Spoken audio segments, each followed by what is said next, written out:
vivências, no caso, né, que foram, que você elencou bem, que foram por meio dos jogos, né, de brincadeira, e aí como foi que isso aconteceu, né, a gente vê que você usou o espaço da escola como serviço alambrado, né, usou a trave, né, da quadra, a gente vê que ela não se limitou apenas à quadra da escola, né, ela foi buscar árvores, foi buscar espaços das escolas que já existiam, né, um espaço óbvio que foram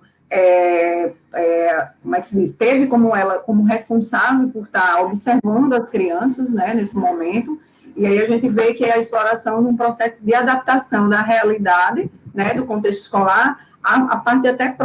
a parte mais própria, mais técnica, inicial, básica, né, das modalidades, como, né, se pendurar,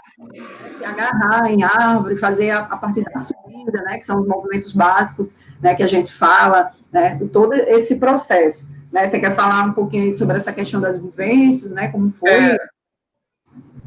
Assim, a gente explorou, né, como a Diana estava colocando, diversos espaços extra-quadra e na quadra também, só que em outra perspectiva. E aí falar um pouquinho sobre essa questão de que sempre foram utilizados, né,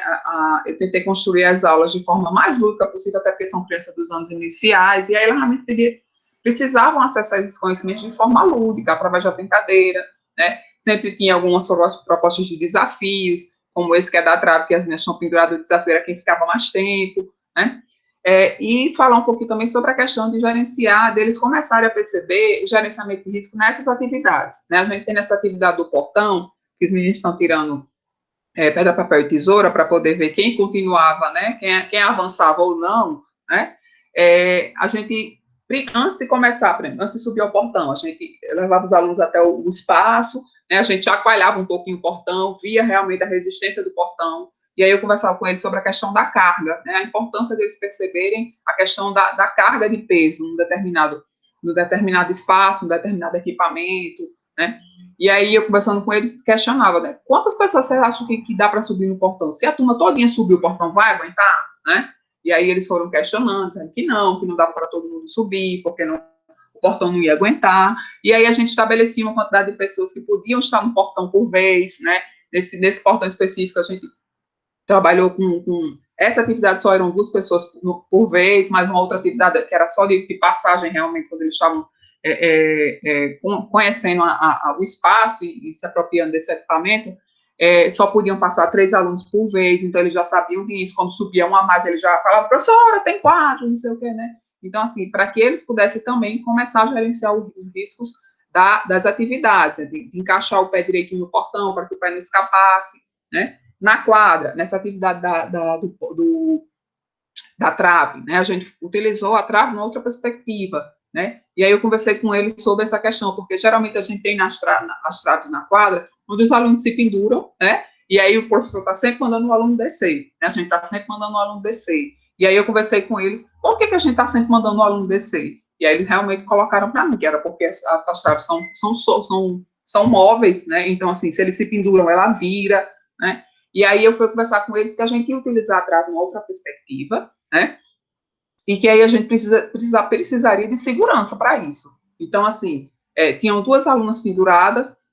eles estavam se dividindo em 2 grupos, um grupo tinha que ficar em cima ou sentado na base da trave, o outro grupo do outro lado também. Para quê? Para fazer a segurança dessas 2 alunas, para que a trave não virasse enquanto elas estavam penduradas. Então, assim, nesse processo de aulas, a gente sempre discutia, nas atividades, a questão dos riscos, né? Por exemplo, quando eu levava eles para um espaço que tem fora aqui da quadra, que é o espaço das árvores, a gente tinha muitas raízes, né? Então, eles precisavam ficar atentos, né, à questão das raízes, dos galhos, para que não acontecesse nenhum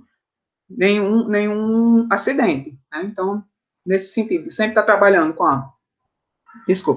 perspectiva das vivências por meio de brincadeiras, mas que os alunos também pudessem perceber nessas atividades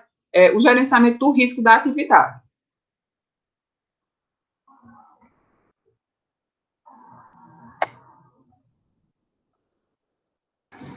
E aí, como você destaca bem, né, a exploração dos outros espaços, como a Sibeli colocou aqui, né, sempre fazendo esse gerenciamento de risco, né, que é um ponto dentro das temporais extremamente, que é praticamente, se a gente for né, entender um pouco das práticas corporais de aventura, o risco é uma essência da prática corporal, né, se a gente, de aventura, né, se a gente for pensar, uma das características e que se denomina, né, práticas corporais de aventura, um dos elementos, né, é o risco, né, além da questão do desafio, né, a questão da velocidade. Então, Cibele explorou bem, né, os espaços da escola, mas sempre destacando essa questão da análise do risco, né, o que pode acontecer se não for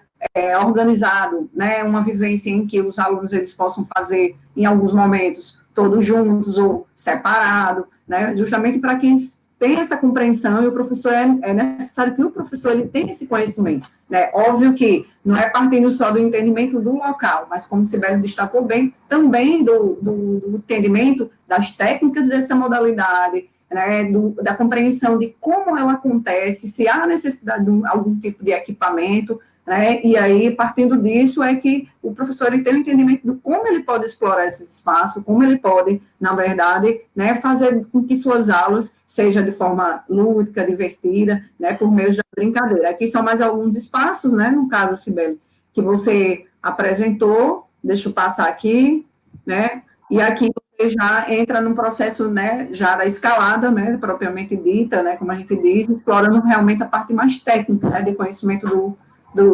da técnica, né, da modalidade. Isso, a gente tinha, a princípio, a possibilidade de tentar construir, né, a ideia de tentar construir uma pequena parede escalada na escola que realmente não conseguiu se concretizar. Mas,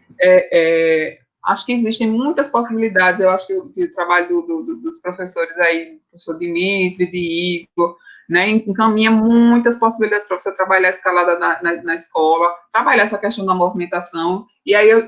nessa atividade, eu utilizei o espaço da quadra para que a gente pudesse construir uma montanha, né,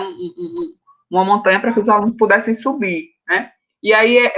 um processo que eu digo assim, que é muito colaborativo, né, do professor com o aluno, né, porque assim, eu construí a ideia, trabalhava a ideia com eles, mas eles me ajudavam sempre na construção da aula, na questão de construir as agarras, né, construir as ranhuras que iam ficar lá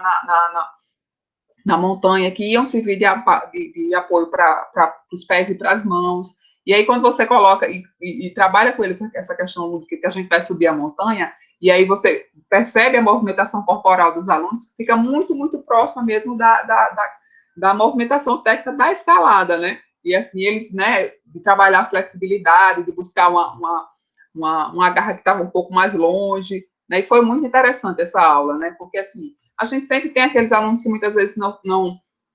ficam um pouco afastados desse processo, ou porque a aula, não, hoje eu não estou muito afim de participar, mas nessa aula foi interessante porque eu consegui envolver aqueles que não estavam muito afim, porque eles me ajudaram na construção de estar sempre reconstruindo essa questão das agarras, porque os alunos iam passando, né, e aí as agarras iam sumindo, né, então, o pessoal que está aqui vai ficar me ajudando, e eles distribuíam os giz, eles já ficavam cada um com seu giz na mão para ir realmente reforçando novamente essas agarras que os alunos estavam fazendo, utilizando na passagem, né? Então, é bem interessante, assim, foi uma aula que eu pude perceber bastante essa questão de a gente constrói junto, né? A gente está sempre planejando a aula para os nossos alunos, mas a gente constrói junto o conhecimento. Uma coisa interessante que você falou aí, né, que me despertou aqui, foi a ideia da contextualização que você fez, né, você colocou para eles que eles estavam subindo uma montanha, né, então é interessante porque você utilizou-se do imaginário, né, que os alunos têm, por exemplo, a gente podia, aqui na nossa cidade, a gente poderia dizer para eles que eles poderiam estar subindo dunas, e nessa dunas ter agarras, né, já que, né, se a gente for falar na perspectiva da realidade, né, social, né, de meio ambiente que a gente tem aqui na nossa cidade, a gente poderia dizer que os alunos iam ter que subir ali o Morro do Careca, né, que na verdade nem pode, mas eles poderiam subir outras dunas, né? Então, essa contextualização que Cibele faz é interessante, porque vocês, né, no contexto de vocês, da escola de vocês, vocês podem estar contextualizando com o espaço e o meio ambiente que a própria cidade de vocês, o próprio ambiente, ele permite, né? Então, ela contextualizou com a montanha, trouxe a questão do imaginário. Então, os alunos se imaginaram escalador, né, fazendo movimento, né, de agarras, né, na montanha. Então, muito interessante. Aqui para a próxima imagem aqui, próximo slide, que eu estou voltando errado aqui, mas agora foi certo, né? A questão dos equipamentos, né? As práticas que Sibeli desenvolveu, né? Existe sim equipamentos, né? E aí, né, pensar como foi que Sibeli fez isso, né? Ela vai dizer aí para a gente como foi que ela pensou, né, a partir da ideia de que as atividades que ela precisava fazer necessitavam de equipamento, né? Qual foi a estratégia que ela usou para poder estar desenvolvendo essas aulas, né, a partir da necessidade desses equipamentos. A escalada, ela é uma prática, né, que realmente ela tem equipamentos específicos, né? Ela tem vários equipamentos que são específicos, equipamentos que muitas vezes tem um custo, né, tem um valor um pouco mais alto, né? E assim, eu quis tentar aproximar o máximo possível, né, a modalidade escalada à minha realidade, né? E aí, assim, eu tinha alguns equipamentos, né? Alguns colegas, né, até me doaram alguns equipamentos de escalada específicos, como os freios, né, a cadeirinha, e aí foram equipamentos que eu levei para que eles pudessem ter aquela coisa palpável, realmente, de pegar no equipamento, de vestir a cadeirinha, né, de colocar lá o freio, de ver como é que funcionava, né, para que eles pudessem se aproximar o máximo possível dessa prática, né, e aí levei os equipamentos, eles puderam pegar, vestir, tudo direitinho. Outros que eu não tinha, eles conheceram através dos vídeos, né, mostrando direitinho como é que funcionavam os equipamentos todos, né, a questão de que são equipamentos necessários quando você vai realizar uma prática que tem uma altura maior para a segurança, né, e aí, a partir disso, a gente foi conversar sobre que possibilidades a gente poderia fazer, construir para a nossa escola, né, e aí também são bases que vêm dessa questão dessa leitura, né, dos autores, de experiências anteriores que foram vivenciadas na escola e que deram certo e que eu vi que realmente podiam ser estabelecidas na minha escola. E a gente trabalhou com a construção da rede de pneus e com as escadas feitas de corda e de cabo de enxada, né? E aí foi um momento muito rico, porque foi uma construção realmente coletiva da escola, né? Eu acho assim, quando a gente consegue ter envolver toda a escola numa construção, né, na construção do projeto, fica tudo muito mais gratificante, né? E você consegue realmente ver a realidade daquilo acontecendo. Volta aí, Diane, da escada, aí, né? Então, assim, a rede de pneus, ela foi construída com base, assim, os alunos levaram, né, eu conversei com eles sobre o projeto, eles levaram os pneus para a escola, né, e aí foram levando, durante um período, pneus de motos, para que a gente pudesse começar a construir a rede, né, a parte das escadas, eu fui atrás de conseguir material, mas, assim, foi um material que foi todo organizado, cortado, furado pelos porteiros que me ajudaram na escola, né, a organização da rede, os alunos fizeram parte da construção, né, para que a gente pudesse estar instalando depois esses equipamentos, e aí foram construídos também balanços, né, equipamentos que poderiam ficar para a escola, no sentido de que eles iriam promover para aquelas crianças outras práticas, outras possibilidades de movimento corporal, né, e aí partindo da questão realmente da experiência com a aventura.